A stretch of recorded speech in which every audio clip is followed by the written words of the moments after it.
आज के वीडियो में एरिथेमा के बारे में संपूर्ण जानकारी अर्थात एरिथेमा किसे कहते हैं, एरिथेमा क्यों हो जाता है, एरिथेमा के कौन कौन से लक्षण होते हैं, एरिथेमा के प्रकार कितने होते हैं, यानी कितने प्रकार का होता है और एरिथेमा का उपचार या इलाज क्या है, सब कुछ सही और सटीक तरीके से समझाएंगे।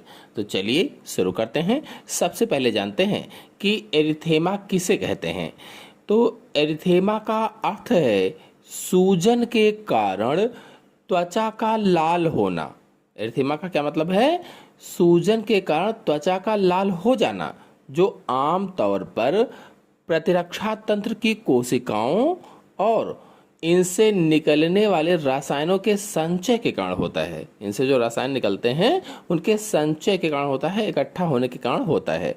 तो त्वचा का अधिक लाल होना ही एरिथेमा कहलाता है। त्वचा जब अधिक लाल हो जाती है किसी जगह पर तो उसे ही क्या कहा जाता है? एरिथेमा कहा जाता है। चले जानते हैं इस रोग के कौन कौन से कारण होते हैं, यानी एरिथेमा रोग के कारण। तो एरिथेमा रोग कई कारणों से हो सकता है, जैसे किसी संक्रमण से, दवाओं से या अंतर्निहित चिकित्सा आदि से। मतलब एरिथेमा रोग कई वजह से हो सकता है। इन वजह में यदि संक्रमण को देखा जाए तो जैसे कि वायरल संक्रमण या बैक्टीरियल संक्रमण के कारण एरिथेमा रोग हो सकता है, यानी किसी वायरस की वजह से या किसी बैक्टीरिया के संक्रमण की वजह से एरिथेमा रोग हो सकता है।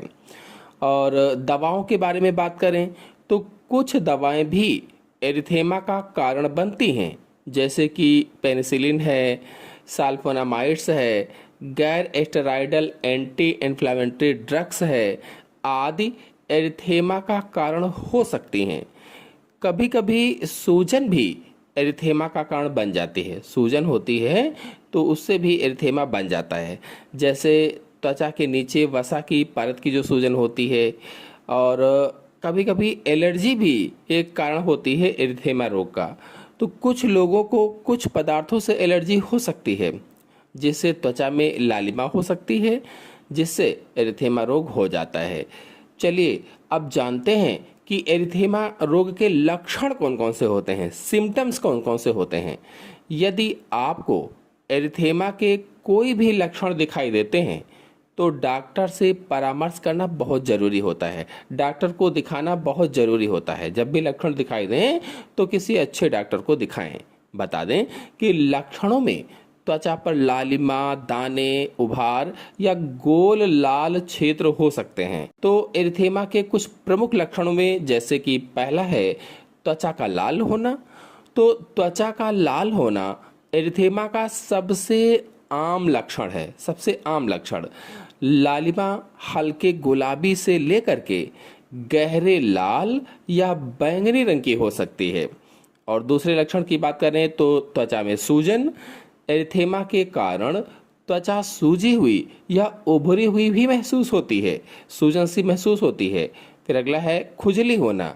तो कुछ लोगों को एरिथेमा के साथ खुजली का अनुभव भी होता है, कुछ लोगों में खुजली भी उसमें होने लगती है, तो ये भी एक लक्षण होता है। फिर अगला है त्वचा में दर्द होना। एरिथेमा के कारण त्वचा में दर्द भी हो सकता है। फिर नेक्स्ट है छालों का बनना। तो कुछ मामलों में एरिथेमा के कारण त्वचा पर छाले या फफोले भी बन सकते हैं, छाले या फफोले भी पड़ जाते हैं। फिर अगला है घाव होना। तो एरिथेमा में त्वचा पर घाव दिखाई दे सकते हैं, जिनमें एक गहरा केंद्र होगा बीच में और उसके चारों ओर हल्का घेरा बना होगा। इस तरीके के घाव हो सकते हैं। फिर अगला है बुखार और जोड़ों का दर्द। तो एरिथेमा में बुखार और जोड़ों का दर्द भी हो सकता है। तो एरिथेमा के लक्षण हल्के से लेकर के गंभीर तक हो सकते हैं। यदि आपको एरिथेमा के कोई भी लक्षण अनुभव होते हैं तो डॉक्टर से परामर्श करना बहुत ही महत्वपूर्ण होता है। चले जानते हैं एरिथेमा रोग कितने प्रकार का होता है। तो एरिथेमा के प्रकार। एरिथेमा त्वचा की एक ऐसी स्थिति है जिसमें लालिमा या लाली आ जाती है। एरिथेमा कई अलग अलग प्रकारों में हो सकता है, जैसे erythema multiforme, erythema nodosum, erythema infectiosum और एरिथेमा मार्जिनेटम, ये प्रकार कुछ हैं। तो एरिथेमा के प्रकारों में पहले वाले को अगर देखा जाए तो पहला है एरिथेमा मल्टीफार्म। इसको अगर देखा जाए तो यह एक त्वचा रोग है जो आमतौर पर संक्रमण या कुछ दवाओं के कारण होता है। फिर दूसरा है एरिथेमा नोडोसम। तो यह त्वचा में वसा की परत की सूजन होती है, यानी कि वसा की परत की जो सूजन है वही है जो आमतौर पर लाल या उभरी हुई गांठों का कारण बनती है। फिर अगला है एरिथेमा इन्फेक्टियोसम। तो इसे पांचवी बीमारी के रूप में जाना जाता है। यह एक वायरल संक्रमण है जो बच्चों में अधिक होता है। और फिर नेक्स्ट है एरिथेमा मार्जिनेटम। तो यह एक दुर्लभ स्थिति होती है जो आमतौर पर रोमैटिक बुखार से जुड़ी होती है। चलिए जानते हैं कि एरिथेमा का इलाज क्या है, इसका क्या उपचार है। उपचार बताने से पहले आपको बता दें कि जब भी एरिथेमा रोग के लक्षण आपको महसूस हो, दिखाई दें, तो किसी अच्छे डॉक्टर को दिखाएं और उससे इलाज करवाएं। फिर भी एरिथेमा के लक्षणों को कम करने के लिए कई तरह के उपचार हैं, जैसे कि पहला है ठंडी सिकाई से सूजन और दर्द को कम करना, यानी ठंडी सिकाई से सूजन और दर्द को कम करने में मदद मिलती है। फिर अगला है सूजन रोधी दवाओं का प्रयोग। उपचार में सूजन रोधी दवाओं का प्रयोग कर सकते हैं, जैसे कि प्रेडिनोसोन है, सूजन को कम करने में मदद करती है। प्रेडिनोसोन सूजन को कम करती है, तो इसको आप ले सकते हैं। इसके अलावा पोटेशियम आयोडाइड कुछ मामलों में सूजन को कम करने में मदद करता है। फिर तीसरा है एंटीबायोटिक्स का प्रयोग। तो एरिथेमा यदि संक्रमण के कारण है, इन्फेक्शन के कारण है, तो एंटीबायोटिक्स की आवश्यकता होती है। एंटीबायोटिक्स आप ले सकते हैं।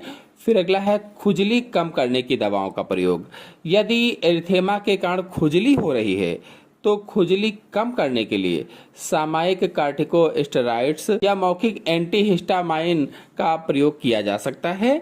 फिर अगला है यदि मुंह में घाव है तो नरम या तरल आहार लेने और गर्म नमकीन पानी से कुल्ला करने की सलाह दी जाती है। फिर अगला है दर्द निवारक दवाओं का प्रयोग। यदि दर्द है तो दर्द निवारक दवाएं भी ले सकते हैं, लेकिन ध्यान रखें कि अपने डॉक्टर से बात के बिना कोई भी दवा ना लें। फिर अगला है बिस्तर पर आराम करने और पैरों को ऊपर उठाने से सूजन और दर्द को कम करने में मदद मिल सकती है। फिर नेक्स्ट है एरिथेमा से प्रभावित त्वचा की देखभाल करना भी बहुत महत्वपूर्ण होता है, जैसे हल्के साबुन का उपयोग करना। कठोर साबुन जो होते हैं त्वचा को परेशान कर सकते हैं, इसलिए हल्के सुगंध युक्त साबुन का उपयोग करना चाहिए। फिर अगला है मॉइस्चराइजर का उपयोग करना।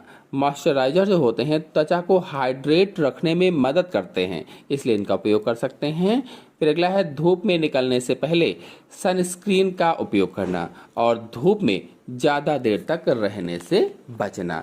तो इस प्रकार से आज के वीडियो में मैंने आप सभी लोगों को एरिथेमा रोग के बारे में संपूर्ण जानकारी बताई। आशा है आपको अच्छी तरह से समझ में आ गई होगी। समझ में आ गई हो तो वीडियो को लाइक कीजिए, अपने सभी दोस्तों में शेयर कीजिए। चैनल पर पहली बार आए हैं तो चैनल को सब्सक्राइब भी कर लीजिए। धन्यवाद।